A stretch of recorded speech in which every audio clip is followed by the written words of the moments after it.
Seema, it's good to see you. So, as we see this trend here, how are you thinking about vaccine rollout? We've talked a lot about that it's going to take time.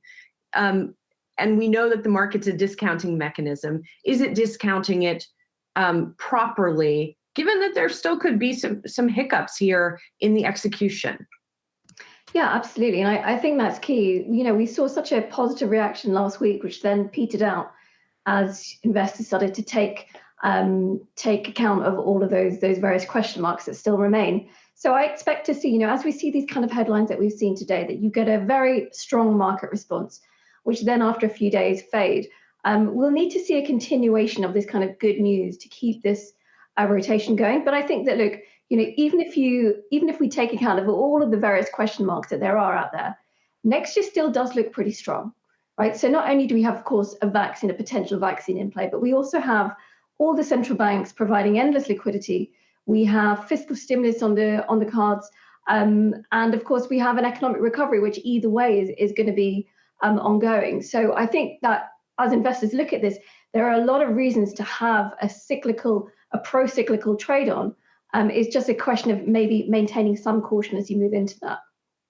Seema, this is the second time in as many weeks we've seen these work from home stocks, Zoom, and Peloton, really get slammed on positive vaccine news. Do you think the market is just being too harsh here? I don't know about you, but I will still be using Zoom next year. I will still be burning thousands of calories on my Peloton bike, even if I do eventually get a vaccine. Yeah, absolutely. I agree. I think a lot of the moves that we've seen this year are probably here to stay. Right? People have spent a lot of money on technology this year because they've had to.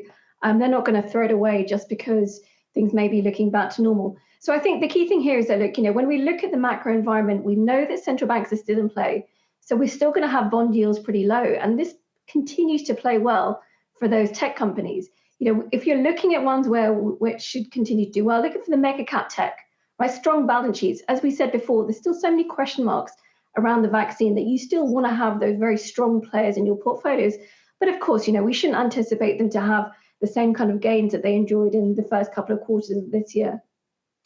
Seema, you mentioned monetary policy's role in the current cycle, but that would bring the question to where does fiscal policy go from here? I mean, has there been perhaps enough positive news, at least thinking stateside here, that it gives maybe cover for politicians who didn't really have the political will to do another fiscal package, which of course we've been discussing endlessly for months, and really no progress has been made, and now perhaps no progress will.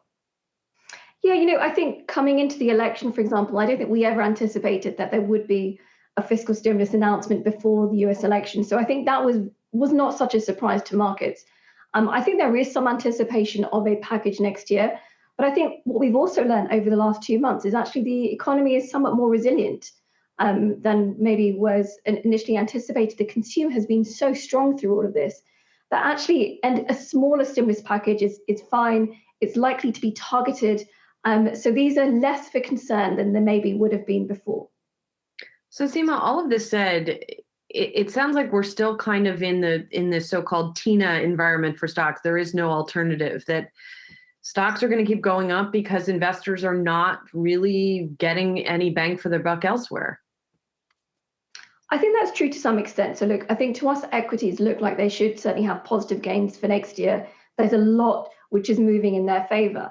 I think there is still some space to play in within the credit.